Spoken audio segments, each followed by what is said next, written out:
여러분 안녕하십니까? 하나님께서 우리를 지극히 사랑해 주시사 이 자리에까지 인도하셨습니다. 우리가 이런 참 영적인 잔치에 참석할 수 있다고 하는 것도 얼마나 큰 특권인지 알 수 없습니다. 이번 주제가 진실한 자들의 이기는 것, 진실한 자들은 이기리로다 얘기를 했는데, 오늘 제목을 진실한 자들의 승리라고 하는 그러한 제목을 붙여봤습니다. 이 말씀의 전 뜻을 보면은 저희가 한 뜻을 가지고 13절 14절 읽어보겠습니다. 저희가 한 뜻을 가지고 자기의 능력과 권세를 짐승에게 주더라. 저희가 어린 양으로 더불어 싸우려니와 어린 양은 만주의 주시오 만왕의 왕이시므로 저희를 이기실 터이요 또 그와 함께 있는 자들 곧 부르심을 입고 빼내심을 얻고 진실한 자들은 이기리로다. 자, 13절과 14절의 내용을 볼 것 같으면은 여기 어떤 사건이 나타나 있는가 하면은 저희가 자기 능력과 권세를 짐승에게 주는 그러한 일부터 시작이 됩니다.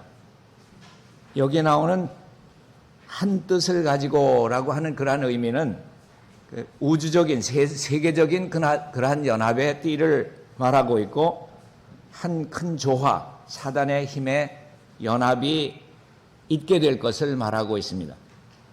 저희가 자기의 능력과 권세를 짐승에게 주더라라고 하는 그러한 말씀으로 시작됐습니다. 과거의 교황권이 로마주의자들의 예식과 종교적 의식에 동화되기를 그렇게 거절한 자들을 핍박했던 것이 다시 재현될 것이라고 하는 그러한 말을 여기 기록이 되어 있습니다.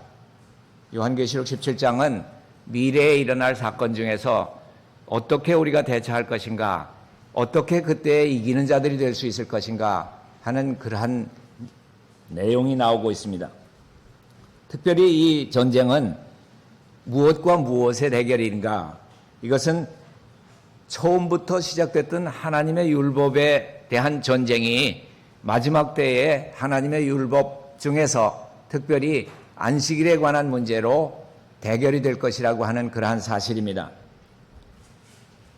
마지막 날에 치러질 그 전쟁에서는 하나님의 백성에 대항해서 모든 부패한 세력들이 연합하게 됐는데, 여호와의 율법에 충성하지 않고 배역한 자들이 전쟁을 일으키게 될 것입니다.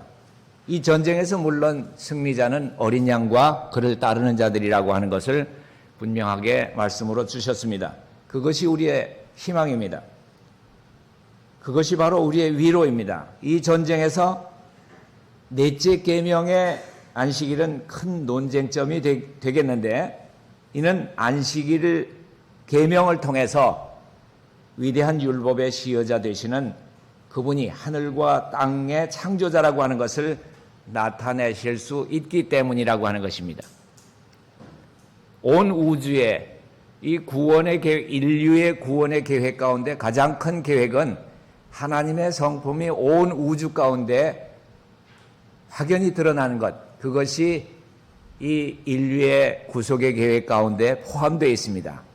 물론 타락한 인간을 구원하는 것도 좋지만은 온 우주가 다 하나님은 참되시고 그분에게는 거짓이 없으시다.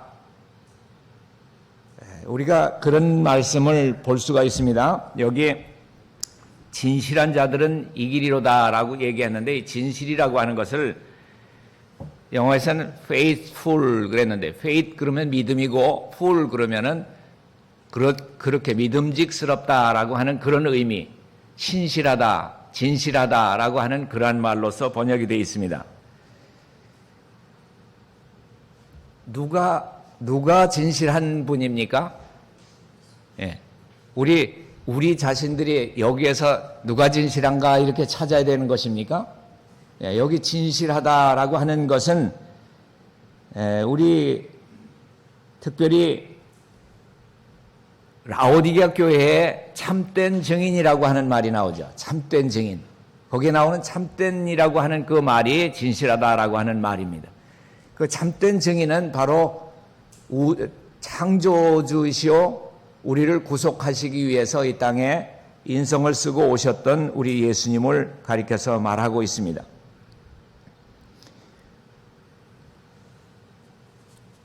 주님은 진실하시고 또 인간은 어떻습니까? 로마서 3장 4절에 있는 그 말씀을 한번 보겠습니다. 우리 다 함께 읽을까요? 로마서 3장 4절에 있는 말씀. 그럴 수 없느니라. 사람은 다 거짓되되 오직 하나님은 참되시다 할지어다. 기록된 바 주께서 주의 말씀에 의롭다 함을 얻으시고 판단 받으실 때에 이기려 하심이라 함과 같으니라. 자, 여기 주님께서는 진실하시다. 그러나 사람은 다 어떻다고요? 예, 거짓말쟁이다. 그렇게 얘기를 하고 있어요. 거짓말쟁이다. Every man a liar 그렇게 돼 있어요.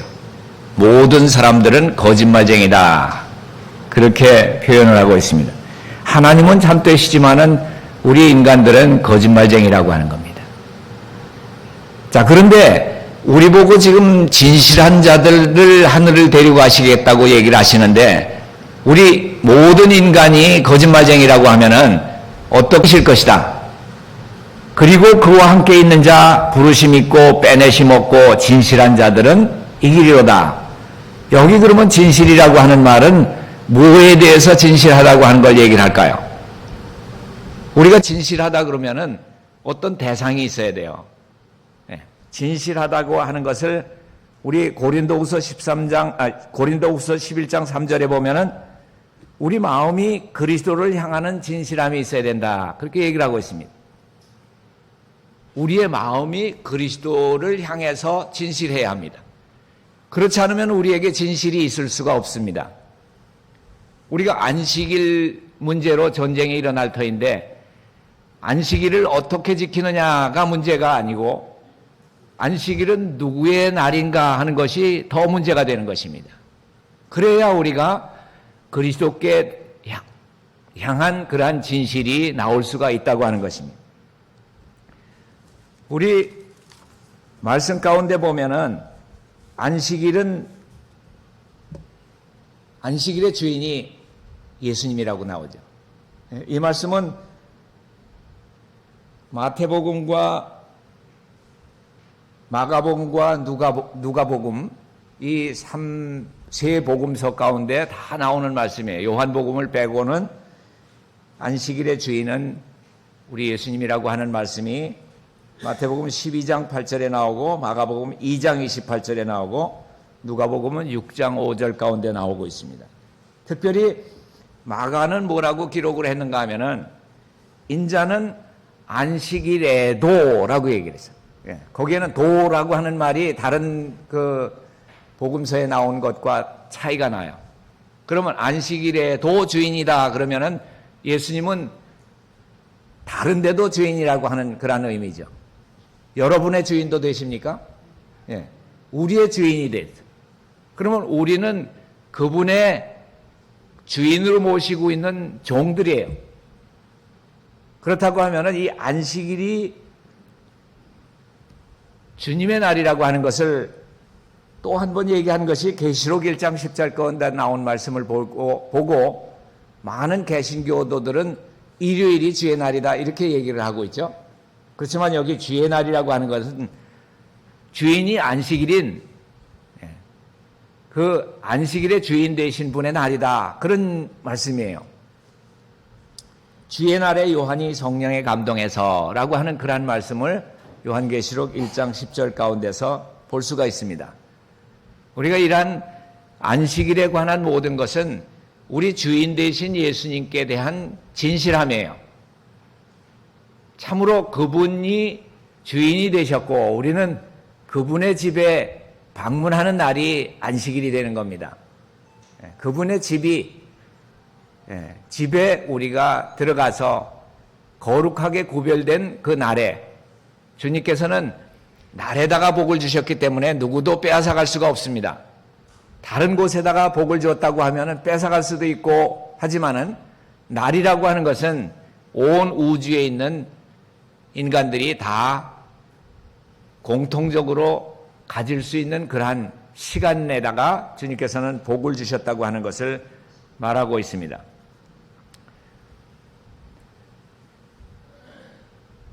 자, 이 진실하다고 하는 말의 반대는 거짓되다라고 말할 수 있겠죠?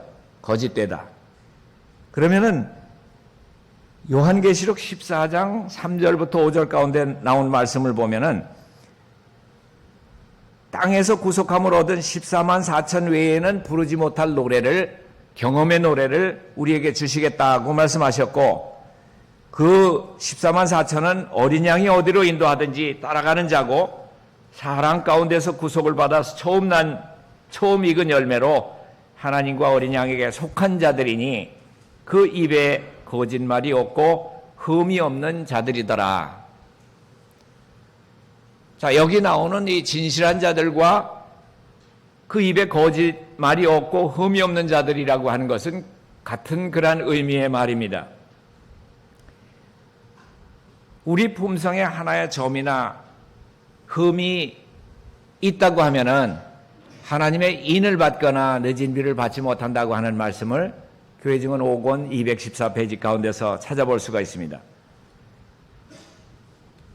자, 우리가 흠이 없다라고 하는 것은 죄가 없다라고 하는 말과 또 일치하는 말이에요.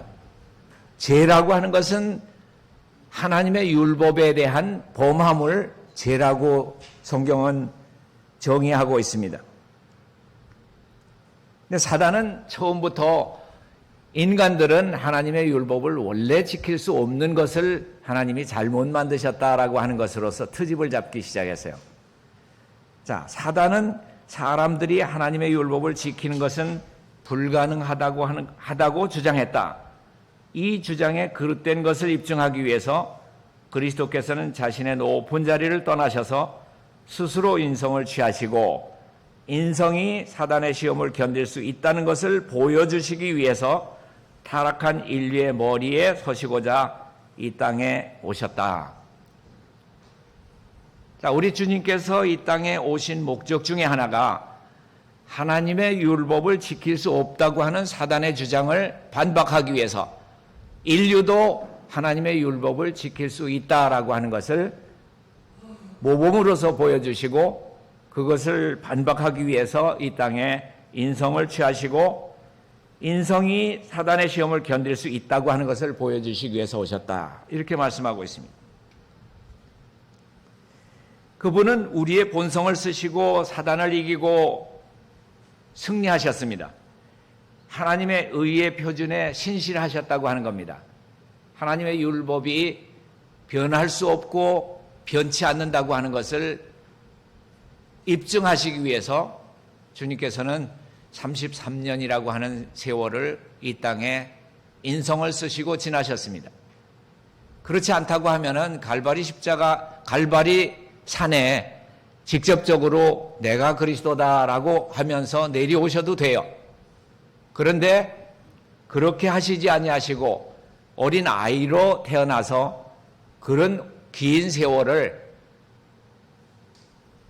어린아이와 유아 이런 그런 모든 소년기, 청년기, 장년기를 거치시면서 우리의 모본이 되셨다고 하는 것, 이것은 바로 인성을 썼지만은 신성과 연결됐을 때에 어떠한 능력을 받을 수 있는가 하는 것을 친히 보여주셨다고 하는 것입니다.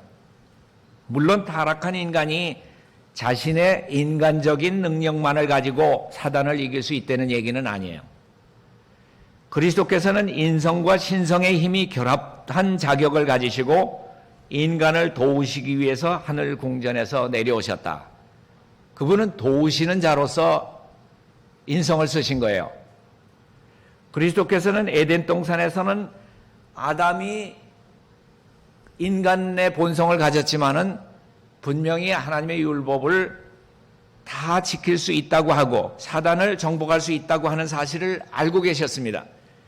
그러나 거기에서 아담과 하와는 범죄하고 에덴 동산에서 추방되고 그런 이후에 하나님의 빛과 사랑에서 분리된 그 인간이 자신들의 힘만 가지고 도저히 사단의 시험을 물리칠 수 없다고 하는 것을 아셨기 때문에 예수님께서는 구주로 오셨다고 하는 겁니다. 그분은 이 땅에 오실 때 우리와 같은 인성을 쓰셨지만은 그분에게는 어떤 권세를 가졌다고 성경은 말하고 있습니까? 인자는 무슨 권세를 가졌다고 하는 것을 보여주겠다 그렇게 말씀했습니까? 죄를 사하는 권세가 있는 줄을 너희로 알게 하겠다. 우리 인간에게 없는 그러한 권세예요. 그분이 신성을 이 땅에 와서 사용하시지 않은 것이 아니라 자신을 위해서 자신의 죄를 이기는 것이나 자기 자신만을 위해서 신성을 사용하지 않으시겠다고 하는 이야기지 그분이 신성이 아니라고 하는 의미가 아닙니다. 그분은 인성을 쓰셨지만 완전한 하나님이셨어요. 100% 인간이셨지만 100% 하나님이셨다고 하는 겁니다. 우리가 그것을 다 설명할 수는 없어요. 어떻게 그렇게 잘 융합된 인성과 신성이 융합된 그러한 구주를 이 땅에 보내셨는가 하는 것은 우리가 영원토록 영원한 생명이 필요해요. 그것을 알기 위해서는 영원한 생명이 필요하기 때문에 우리에게 영생을 주실 겁니다. 자, 우리가 죄를 짓고 나서 예수님이 4,000년 후에 오셨는데 4,000년 후에 오신 때부터 시작해서 우리의 구세주가 되셨는가? 아니면은 인간이 죄를 범하자마자 그분은 우리의 입장에 서셨는가? 여러분 잘 아시다시피 그분은 우리의 대속물로서 언제 주어졌는가? 욥기 33장 24절에 보면은 인류를 건져서 구덩이에 내려가지 않게 하라라고 하는 그러한 의미의 말씀을 찾아볼 수가 있습니다. 그 다음에 한 말씀이 뭔가 하면 내가 대속물을 얻었다. 내가 대속물을 얻었다. 이 구속의 계획이라고 하는 것은 사후의 계획입니까? 사전 계획입니까? 사전 계획이 어느 정도 사전입니까? 그 일이 일어나기 얼마 전입니까? 성경은 뭐라고 표현해요? 우리가 이렇게 하면서 하는 그런 얘기요. 대한민국 뭐요? 만세 그러죠. 자, 만세라고 하는 표현으로 개역성경은 표현하고 있습니다. 만세 전에 하나님의 회의에서 결정된 것입니다. 하나님의 회의에서 만약에라도 인류가 범죄한다고 하면은 그 인류의 대속물이 누가 될 것인가 하는 것을 결정해 놓은 것이 평화의 언약입니다. 하나님의 평화의 언약은 이 구속의 계획은 만세 전에 결정된 것이라고 고린도전서 2장 7절 가운데 그 말씀이 나오고 있습니다. 이것은 하나의 비밀이었습니다. 이 비밀은 바로 그리스도라고 하는 구세주라고 하는 그러한 메시아 그리스도 같은 말이죠.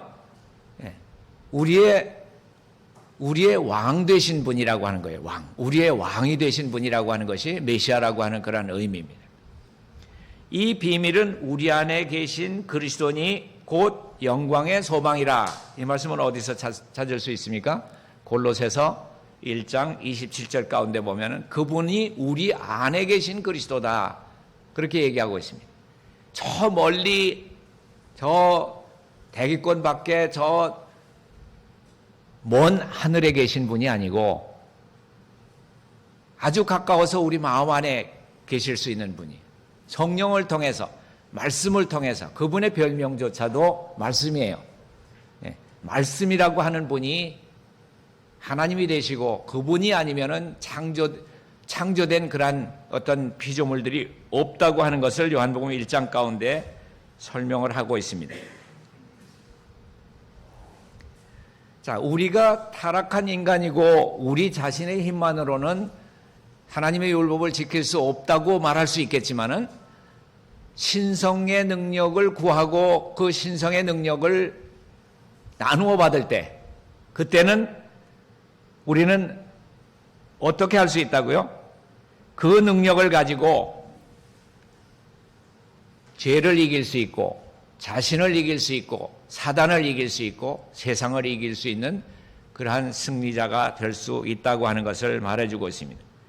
신의 성품에 참여하게 될 때는 우리에게 있는 이 악한 성향들은 잘려져 나간다, 그렇게 얘기를 하고 있습니다. 우리가 악한 성향이 없다고 하는 것이 아니라 하나님의 능력을 구할 때, 하나님의 능력이 우리 안에 거하게 될 때는 우리의 악한 성향들은 한 가지 한 가지 잘려나가. 그래서 우리가 거듭나는 것은 날마다 거듭나야 돼요. 우리가 죽는 것은 날마다 죽어야 돼요. 그럴 때마다 우리의 악한 성향들은 잘려져 나가고 새로운 그러한 피조물의 경험들을 가질 수 있다고 하는 것을 말해주고 있습니다.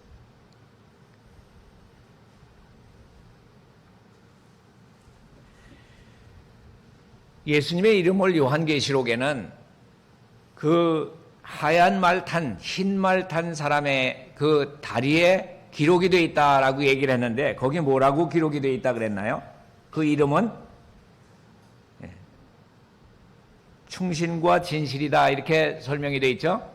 근데 여기 충신이다라고 하는 거는 faithful이라고 하는 말, 결국은 같은 말이에요. 진실함이라고 하는 말이나 신실하다고 하는 것, 충실하다고 하는 말과 같은 뜻이에요. faithful and true 그랬습니다. 요한계시록 19장 11절 가운데 보면은 하얀 말을, 흰 말을 탄 사람의 그 이름은 충신과 진실이다. 신실함과 진실함이라고 하는 그러한 이름을 가지신 분이 나아가서 이기고 또 이기고 계속해서 승리하는 그러한 장면을 보여주고 있습니다.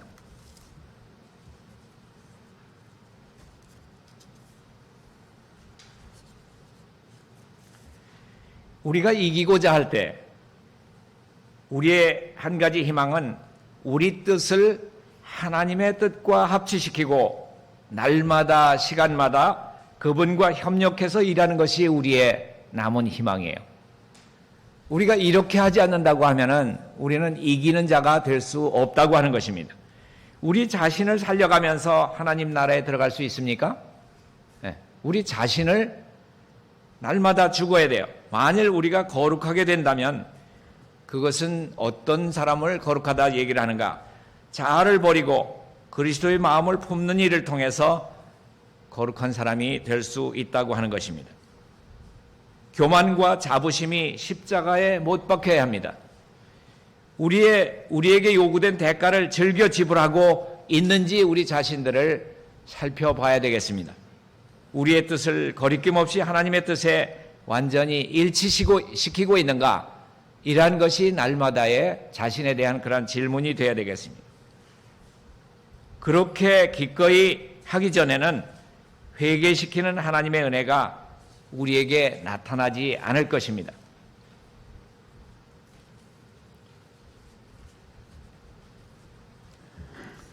우리 마음이 내 자신에 대해서만 생각할 때 우리는 힘과 생명의 근원 되시는 예수님에게서 떠나가게 됩니다. 그렇기 때문에 우리의 생각을 구주에게서 떠나게 함으로써 우리의 심령이 그리스도와 연합하고 교통하는 일을 방해하려고 하는 것이 사단의 항상 꾀하는 일입니다. 어찌하든지 우리에게서, 주님에게서 우리를 분리시키려고 하는 것이 사단이 꾀하는 그러한 일이라고 하는 것입니다. 어떤 일을 통해서요? 세상의 오락, 생활상의 염려, 고민과 비통, 다른 사람의 결점을 보는 일, 또는 자신의 결정과 불완전함, 이것도 포함됩니까? 내 자신의 결정과 불완전하다고 하는 것을 자꾸 생각하는 것이 어떻습니까? 도움이 됩니까? 자, 많은 사람들은 너 자신을 알아야 된다. 네가 얼마나 큰 죄인이라고 하는 것을 알아야 된다. 물론 그렇습니다. 그러나 거기에 빠져 있으면 안 돼요. 내 자신이 약점이 있고 약하다. 나는 악한 그런 성향을 가지고 있는 것 같다. 나는 계속해서 죄를 범할 수밖에 없을 것 같다. 이러한 염려 속에 있으면은 그렇게 생각하는 대로 됩니다. 내가 주님을 바라보는 가운데서 주님이 완전하신 것처럼 나도 그렇게 되기를 바랍니다. 나에게 능력을 주십시오. 나에게 능력 주시는 자 안에서 내가 무엇이든지 할 수 있습니다. 그 무엇이든지라고 하는 것은 죄를 이기고 세상을 이기고 자기 자신을 이기는 일입니다. 사단의 관계에 빠지지 않아야 되는 것은 내 자신만을 쳐다보고 내 약점, 약한 것들을 바라보는 가운데서 실망하고 낙담하는 그러한 것이 사단이 우리를 예수님에게서 떼놓고자 하는 그러한 계책이라고 하는 것입니다. 사단은 참으로 양심대로 살려고 하고 하나님을 위해서 살고자 하는 많은 사람으로 하여금 누구를 갖다가 지적한다고요? 특별히 누구를 꼬집은가 하면 양심대로 살려고 하고 하나님을 위해서 살고자 하는 많은 사람들로 하여금 자기 자신들의 결정과 약점을 생각하게 함으로써 저희를 그리스도에게서 떠나게 해서 자기가 승리를 얻으려고 한다. 자, 이거에 우리가 빠지면 안 돼요. 내 자신을 보니까 아무래도 난 구원 못 받겠어. 이렇게 한다고 하는 사람은 구원 받지 못해요. 우리는 우리 자신을 중심 삼지 말고 또는 구원을 얻을까 못 얻을까 대해서 걱정과 염려를 하지 말 것이다. 이러한 염려는 사람을 우리 힘의 근원 되시는 자에게서 떠나게 하는 것이다. 그대의 영혼을 하나님의 보호에 맡기고 그를 신뢰하라. 예수님에 대해서 이야기하고 생각하라. 그를 생각하는 가운데서 자신을 잊어버리라. 모든 의혹을 버리고 공포심을 없이 해버리라. 자, 우리가 한 가지 습관을 가지는 게 좋을 것 같아요. 증언의 말씀 가운데도 우리가 혼자 있을 때나 길을 걸을 때나 일을 할 때 우리는 예수님과 대화하는 것을 배양하라 그랬어요. 우리가 예수님과 개인적으로 대화하는 것을 배양시키라. 여러분 그렇게 하시는 분들 많이 계신 줄 알아요. 예수님 여기까지 오게 해주셔서 감사합니다. 또 모든 우리 여행길에서 주님께서 우리와 함께 하셨음을 감사합니다. 지금도 주님께서 내 곁에 계신 것을 믿습니다. 주님 집에까지 이렇게 잘 올 수 있게 해주셔서 감사합니다. 그런 얘기들 하시죠. 그것을 배양하라고 하는 겁니다. 어떤 사람은 왜 혼잣말을 하고 있나 그렇게 얘기하는지 모르지만은 혼잣말이라도 예수님이 곁에 계신 것으로 생각하고 사는 사람과 예수님이 하늘에 계시다라고 생각하는 사람과는 천지차이예요. 내 곁에 내 마음에 계시는 예수님으로서 모신다고 하면은 우리는 분명히 이기는 자가 될 수 있습니다. 그런 사람이 바로 예수 그리스도를 향한 진실함을 가진 사람들입니다. 그것을 배양하게 되기를 원하시죠. 우리가 그렇게 되기를 바랍니다. 하나님을 의지하라. 그는 그대가 맡긴 것을 능히 보호하실 수 있다. 그대가 자신을 그의 손에 맡기면 그는 그대로 하여금 사랑하신 자로 말미암아 이기고도 남음이 있게 하시리라. 자, 이 말씀은 로마서 8장 37절에 넉넉히 이기느니라 라고 하는 말을 이렇게 번역을 했어요. 넉넉히 이기느니라. 우리를 사랑하시는 자로 말미암아 넉넉히 이기느니라. 영어에서는 뭐라고 번역이 되어 있는가 하면은 more than conquerors 그랬어요. more than conquerors. We are more than conquerors. 정복자들보다 더 나은 사람들로서 만들어 주시겠다. 정복자들. 자, 전쟁에 나가서 다른 성을 빼앗고 다른 나라를 빼앗는 그러한 정복자들보다 더 고귀한 그러한 위치에 넉넉히 이기고 더 남음이 있도록 그러한 승리를 우리에게 주시겠다고 하는 말씀입니다. 우리가 예수님을 따르려고 할 때에 마태복음 16장 24절 가운데 말씀이 기억이 납니다. 마태복음 16장 24절에 보면은 세 가지 요구 조건이 있습니다. 첫 번째는 내 자신을 부인하고 그랬어요. deny himself 그랬습니다. 그 다음에 자기 자신의 십자가를 지고 take up his cross 그랬습니다. 자신의 십자가를 지고 자, 예수님이 지신 십자가와 우리 십자가가 다르면 되겠습니까? 자, 예수님이 지신 십자가는 누가 져야 될 십자가라고 우리 배웠습니까? 우리가 져야 될 십자가입니다. 그렇기 때문에 예수님이 지신 그 십자가를 내가 진다라고 생각하는 것은 그게 내 십자가입니다. 그리고 세 번째로는 follow me 그랬습니다. follow me.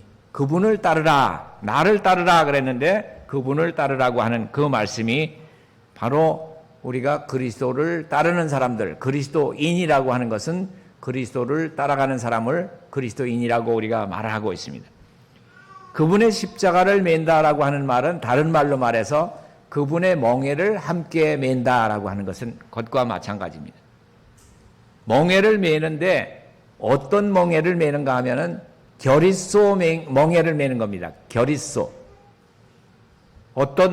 어떻게 매는 멍에가 결의소입니까? 소 한 마리에다가 이렇게 V자 된 거 거꾸로 놓고 하는 거 그것이 결의소 멍에입니까? 예수님의 멍에와 함께 매는 이렇게 M자, W자 거꾸로 놓은 것 같은 그런 그 멍에를 놓고 예수님도 지고 나도 지고 그리고 함께 가는 겁니다.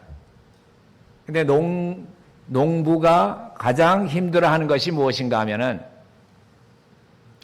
결의소 중에 하나가 방향을 달리하려고 할 때는 농부가 너무너무 힘들어요. 같은 방향으로 보통은 결의소를 길들이기 위해서는 잘 숙련된 그러한 늙은 그러한 소와 또 새로운 소를 같이 해가지고 그 힘있고 경력이 있는 그러한 소가 자기의 그 고랑을 따서 밭고랑을 타고 계속해서 갈 때 작은 소는 그저 딸려서 가는 그러한 입장에 돼야 되는데 난 안 가겠다고 다른 방향으로 틀기 시작하면 농부는 너무너무 힘들어요. 자, 이 멍에라고 하는 것은 예수님이 내 멍에는 쉽고 가볍다라고 얘기를 했는데 예수님이 메워주신 멍에를 제대로만 쓰면은 쉽고 가벼워요. 근데 그것에서 벗어나고자 할 때는 그 멍에를 벗으려고 할 때는 어디가 아플까요? 네, 어깨가 아프고 목이 아프고 자, 그걸 스트레스라 그래요. 그죠? 네, 어깨가 아프고 목이 아프다고 그런 얘기들 하는데 스트레스가 많이 생겨요. 이러한 스트레스를 가지는 것은 왜 우리에게 이런 스트레스가 많을까? 예수님과 함께 이 결인 멍에를 매지 않기 때문입니다. 예수님과 함께라고 하면은 고난 가운데 있을 필요가 없어요. 물론 고난을 우리에게 허락하시지만은 이러한 고난이 있을 때마다 주님이 지시는 그 멍에를 나도 진 거기 때문에 난 고난으로 생각하지 않습니다. 이거 즐거움이라고 생각합니다. 환난 중에서도 즐거워한다라고 하는 것은 우리 그리스도인만이 할 수 있는 얘기예요. 환난 중에 어떻게 즐거워할 수 있습니까? 그런데 멍에를 메고도 즐거워할 수 있는 것은 주님이 같이 지신 멍에라고 하면은 내가 어려울 때 경험 많으시고 경력이 있으신 주님이 나를 함께 데리고 갈 것입니다. 라고 그렇게 믿는 것입니다. 14만 4천이 그 입에 거짓말이 없고 흠이 없는 자들이라 하는 것은 진실의 반대예요. 그죠? 거짓말이 있고라고 하는 것은 진실하지 못하고라고 하는 것을 말하고. 자, 그러면 우리가 거짓말하지 않으면은 하늘에 갑니까? 자, 거짓말하지 않으려면은 말하지 않으면 됩니까? 자, 어떤 사람이 문제가 있어요. 예를 들어서 한 집에 불이 났어요. 근데 내가 불 났다고 그 집은 모르고 있어요. 그럼 나는 불이 났다고 소리 질러야 그게 정상이에요. 그게 진실한 사람이에요. 그런데 내가 아무 소리 안 하고 다른 길을 간다고 하면은 그 사람은 거짓말은 안 했어요. 그렇지만은 그 사람이 진실한 사람은 아니에요. 다른 사람들이 잘못되는 것을 볼 때 내가 지적해주고 얘는 얘다 아니면 아니다라고 하는 것을 이야기해 줄 줄 아는 사람이 돼야 돼요. 그런 사람이 진실한 사람이에요.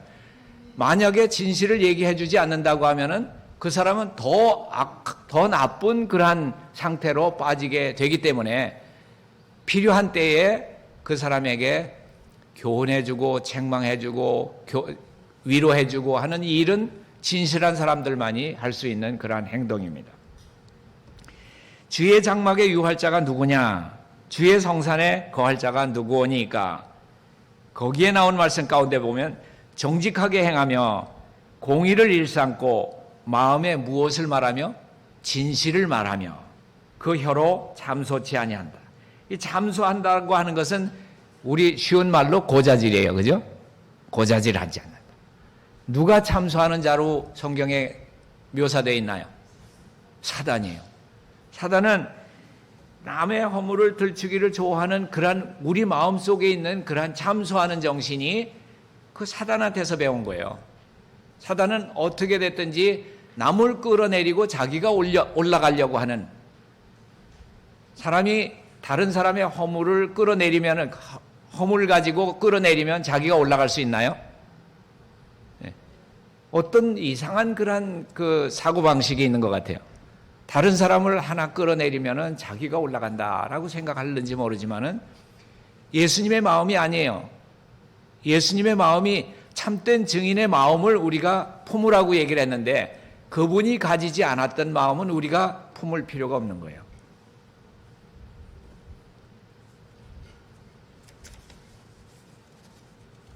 그분은 인성을 쓰셨지만은 우리와 같은 인성을 쓰시고 이 땅에 오셔서 순결하고 거룩하고 더러움 없이 설 수 있는 그러한 모범을 보여주셨습니다.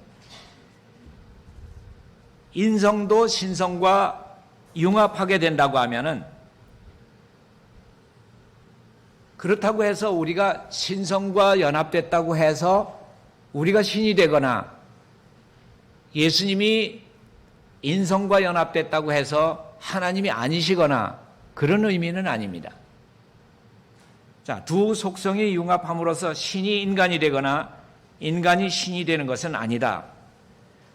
예수님은 우리가 소유하고 있는 죄되고 부패하고 우리 마음에 부패된 것, 이러한 죄되고 부패하고 타락한 불충실을 소유하지 않으셨습니다.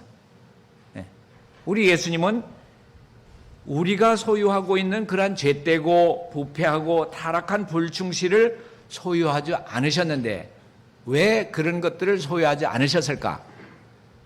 않으셔야만 됐을까?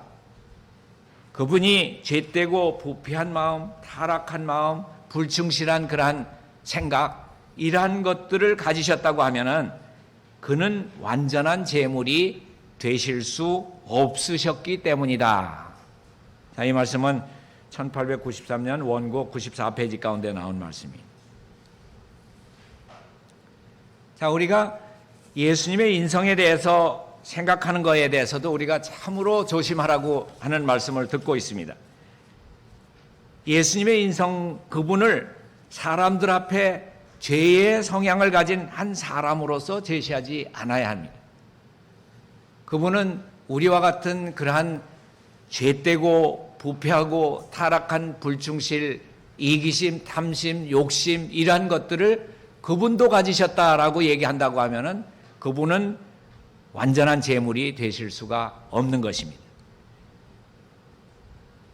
그분은 인성을 친히 입으시고 모든 점에 있어서 인간이 시험을 당하는 것과 같은 그러한 시험을 한결같이 받으셨지만은, 죄를 범하실 수도 있으셨지만은, 타락할 수도 있었지만은 그분 속에는 단 한순간도, 순간을 뭘 순간이라고 얘기를 합니까?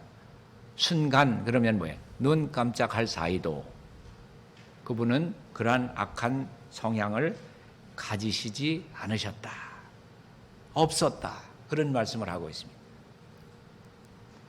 우리도 그렇게 될 수 있다, 그런 말씀을 했습니다. 신의 성품을 우리가 구할 때, 우리가 새롭게 함을 입을 때 우리는 우리에게 있는 악한 성향들, 이러한 것들은 우리에게서 잘려져 나가고 의에 대한 그러한 충실한 사람들이 될 수 있다라고 하는 것을 우리에게 약속하셨습니다. 우리는 그리스도에 대해서 신실한 사람들이 되어야 합니다. 그리스도께 신실하다고 하는 것, 그것은 우리에게 없는 그러한 죄사하는 능력을 가지시고 또 그분은 부활의 능력을 가지신 분. 사도 바울이 어찌하든지 나는 부활에 참여하기를 원한다라고 하는 그러한 표현을 한 것을 보면은 어떻게 됐든지 내가 부활에 참여한다라고 하는 것은 영생을 확보하는 것을 말하고 있는 것입니다. 예수님이 우리를 대신해서 십자가에 돌아가시고 안 일어나셨다고 하면, 부활하시지 않았다고 하면은 우리에게는 구세주가 없는 거예요. 사망을 이길 권세가 그분에게 있다고 하는 것은 그분에게 있어서의 특권이고 그분에게 있어서의 능력입니다. 우리가 예수님을 믿는 것은 그분은 영생을 소유하신 아무리 해도 끊을 수 없는 그러한 생명을 가지신 분.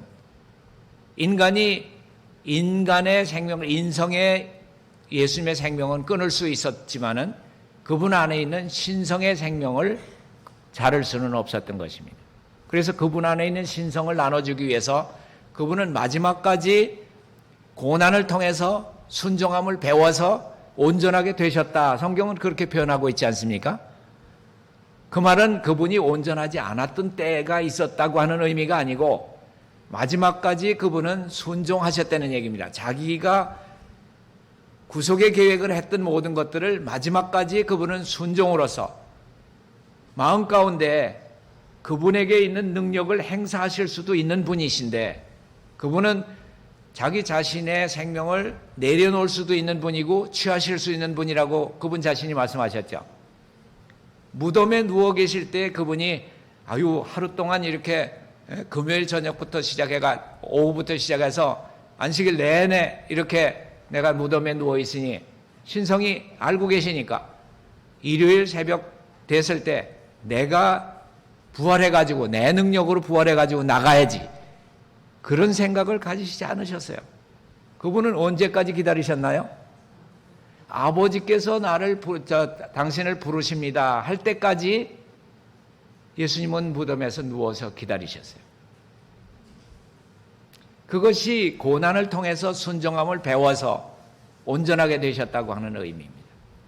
그분이 사시고 그런 거룩한 생애를 사시고 십자가에 돌아가시고 부활하시는 것을 통해서 우리에게 그분 신성 안에 있는 생명을 나누어 주실 수 있는 권리를 가지셨다고 얘기하고 있습니다. 로마서 1장 4절 가운데 보면은 그분은 그렇게 권리를 우리에게 행사하신다고 하는 것입니다. 만약에 그분이 일순간이라도 불순종하셨다고 하면은 우리의 구세주가 되실 수 없고 우리에게 영생을 나눠 주실 수 없고 우리에게 이기는 그러한 능력을 주실 수 있는 분이 되실 수가 없었다고 하는 것을 말하고 있는 것입니다. 주님이 그렇게 실패하지 아니하시고 승리하셨다고 하는 것에 대해서 감사하게 되시기를 바랍니다. 우리 품성 가운데 하나의 흠이나 점이 있는 한 우리는 하나님의 인을 받지 못한다. 이 인이라고 하는 것은 다른 표현으로 말하면은 진리에 굳게 서서 흔들리지 않는 상태를 인받았다라고 얘기하고 있는 것입니다. 그렇지 않습니까? 이 인받았다라고 하는 것은 이마에 보니까 뭐 도장이 찍혀 있네. 이렇게 할 사람은 없는 거예요. 인간의 눈으로 볼 수 없어요. 자, 천사들이 식별할 수 있는 것은 우리의 품성이에요. 우리가 진리에 서서 굳게 서서 흔들리지 않는 그러한 상태에 있는가 하는 것은 천사들이 알아볼 수 있어요. 그래서 인치는 천사가 우리에게 인을 친다고 얘기하고 있습니다. 시편 15편 그 마지막 절에 보면은 이런 일을 행하는 자는 영영이 요동치 아니하리이다. 그렇게 얘기를 했는데 요동하다라고 하는 말은 흔들리지 않는다라고 하는 말이죠. 진리에 굳게 서서 흔들리지 않는 것을 인침받았다라고 말하고 있습니다. 자, 이 인침받는 사람들의 조건이 흠이나 점이 없어야 된다. 품성 가운데 흠이나 점이 없어야 된다. 그래야 하나님의 인을 받는다. 그렇지 않으면 하나님의 인 받지 못할 것이다 라고 교회증언 5권 214페이지 가운데 말했는데 이 흠이나 점이 없다라고 하는 것은 다른 말로 말해서 그 입에 거짓말이 없고 흠이 없는 자들이라고 하는 말과 일치되는 그러한 말이라고 하는 것을 볼 수가 있습니다. 자, 우리의 입에 흠이 없다라고 하는 것은 특별히 우리가 주의해야 될 것이 뭔가 하면은 사단이 가장 물려준 것 중에서 가장 참 쉽게 받아들일 수 있는 것이 고자질이에요. 남의 흠을 들추는 거예요. 이것만 우리가 입에서 참 제해진다고 하더라도 참 얼마나 90% 이상이 그 사람의 입에 흠이 없다라고 그렇게 얘기할 정도로 참 중요한 그러한 대목이에요. 다른 사람의 흠을 찾으려고 하는 것은 사단의 속성이에요. 이것을 그만둘 수 있는 것은 우리 인간의 노력만 가지고 될 수 있는 일이 아니에요. 주님의 은혜가 없이는 이러한 일들이 우리에게서 일어날 수 없다고 하는 것입니다. 자, 이 세상으로 쫓아온 것들이 뭐라고 요한일서 2장 16절에는 말하고 있죠? 육신의 정욕과 그 다음에 안목의 정욕과 이생의 자랑, 이러한 모든 것은 아버지께로 온 것이 아니요 세상으로 쫓아온 것이다. 우리 말하는 중에 많은 경우에 조차와 쫓아를 구분을 못하고 얘기하는 사람들이 많이 있어요. 자, 쫓아라고 하는 말은 어떤 때 쓰는 겁니까? 나에게서 내미는 걸 갖다가 쫓아라 그러는 거예요. 조차는 뭡니까? 내가 그를 따라가는 상태를 조차라고 얘기를 하고 있어요. 쫓아간다. 그런데 보통 발음할 때 보면 다 쫓아라고 발음을 하는 것 같아요. 그렇죠? 앞으로 좀 교정 좀 해주시기 바랍니다. 이 세상으로 쫓아온 것이다 라고 하는 것, 세상 따라 들어온 것이다 라고 하는 그러한 의미예요. 그러나 그리스도를 배운 사람들은 자기를 이기고 교만과 자존심을 이긴 사람들이다, 이렇게 표현하고 있습니다. 내 자신을 이기고, 사단의 가장 큰 나쁜 속성 중에 하나가 교만이죠. 그죠? 이 교만과 자존심을 이긴 사람들, 자기를 높이는 정신, 결국은 뭐 교만과 마찬가지지만은 자기 자신을 이기고 교만과 자존심을 이기는 사람은 그리스도에게서 배운 사람들이다 이야기하고 있습니다. 아까 말씀 중에서도 반복되지만은 내 자신에 대해서만 그러한 생각하게 될 때는 우리는 힘과 생명의 근원 되시는 예수님에게서 떠나가게 된다라고 말하고 있습니다. 우리 생각을 구주에게서 떠나게 하는 그러한 모든 사단의 계책을 피하라고 말을 하고 있습니다. 사단의 노력은 우리가 진실하지, 그리스도께 향한 진실을 잃어버리도록 하는 것입니다. 너희 마음이 그리스도를 향하는 진실함과 깨끗함에서 떠나 부패할까 두려워하노라. 이 부패라고 하는 것은 뭐죠? 썩는다는 얘기예요. 썩는다. 자, 우리 마음이 가장 부패한 것 중에 하나다라고 얘기를 하는데, 우리 마음이 부패하지 않으려고 하면은 예수님의 마음으로 대치돼야 돼요. 우리 마음만 가지면은, 이 썩은 마음 가지고는 하늘을 소유할 수 없고 주의 성산에 설 수 있는 길은 없다고 하는 것을 볼 수가 있습니다. 자, 마지막으로 셋째 천사의 기별 18번 가운데 나오는 1895년 존스의 설교 중에 나온 말을 하나 여러분에게 읽어드리고 말씀을 마치도록 하겠습니다. 자, 예수님께서 죄를 이기고 죄 짓는 것으로부터, 예수님을 죄 짓는 것으로부터 지켜준 것이 무엇인가? 예수님은 어떻게 죄 없는 생애를 사실 수 있었는가? 그것은 하나님의 능력이었고 아버지께서 그를 지키신 것이다. 그러면 어디서 그것이 우리를 관련 맺게 하는가? 그러면 우리하고는 무슨 상관이 있는가? 예수님은 아버지가 지켜주셨다고 하면은 우리는 누가 지켜줍니까? 네. 자, 예수님이 아버지라고 얘기하면서 내 아버지지 너희 아버지 아니야, 그렇게 얘기하셨나요? 자, 너희도 우리 아버지 이렇게 부르라고 얘기를 합니다. 우리 기도 가운데서 하늘에 계신 전능하신 하나님, 뭐 하나님 소리를 많이 하는 것을 듣는데 이번 기회에 좀 교정이 됐으면 좋겠습니다. 하늘에 계신 우리 아버지라고 하는 그러한 명칭을 부를 때 하늘에서, 우주에서 우리의 기도를 듣는 사람들은 그 소리를 무슨 소리로 듣는다고요? 풍악 소리로 듣는다 그랬어요. 여러분, 풍악 울리고 싶지 않아요? 우주가 들리는 그런 풍악을 울릴 수 있는 방법이 너무 간단해요. 하늘에 계신 우리 아버지. 한번 따라 해보시기 바랍니다. 하늘에 계신 우리 아버지. 자, 이 풍악 소리가 벌써 들리고 있어요. 김천에서 지금 막 굉장히 많은 숫자의 그 풍악 소리가 들리고 있다고 하는 겁니다. 기도해서 그렇게 해주시기 바랍니다. 예. 하나님이라고 하는 글자는 옛날에 바리새인 서기관들도 쓰다가 하나님이라고 하는 글자가 나오면 붓을 바꾸고 정자세를 하고 그 글자를 쓰고 다시 그 펜은 놓고 다른 펜으로서 글을 써나갔다고 하는 그런 경외심을 가져 우리가 흔하게 부를 수 있는 그러한 명칭이 아니에요. 하늘에 계신 우리 아버지라고 하는 말로 대치되게 되기를 바랍니다. 우리는 우리 자신을 결코 비울 수가 없다. 그렇습니까? 그러나 그분의 거룩하신 마음이 우리에게 오면 신성의 능력으로 말미암아 우리는 우리 악한 자신을 비울 수 있게 된다. 그러면 그 신성의 능력, 곧 하나님 아버지께로부터 오는 예수 그리스도의 마음이 우리에게 와 우리를 시험의 능력으로부터 보호해 준다. 이와 같이 그리스도께서는 그분의 신성한 자아, 의로운 자신을 비우심으로써 우리에게 능력을 가져다 주셔서 악한 우리 자신을 비우게 한다. 이것이 바로 그분께서 육신 안에서 원수된 것을 무너뜨리고 여러분과 나의 안에서 적의가 멸해지는 것, 원수된 것이 멸해지는 것이 가능하도록 하신 방법이다. 자, 시편 145편 18절 가운데는 여호와께서는 자기에게 간구하는 모든 자, 곧 진실하게 간구하는 모든 자에게 가까이 하시겠다고 하는 약속을 하셨습니다. 자, 이 회개, 우리가 회개해야 되는데 회개라고 하는 것은 자신을 보는 데서 돌이켜서 예수 그리스도를 바라보고 따라가는 것이라고 산상설교 가운데 기록이 되어 있습니다. 회개라고 하는 것은 자신을 보는 데서 돌이켜 예수님을 바라보고 따라가는 것이다.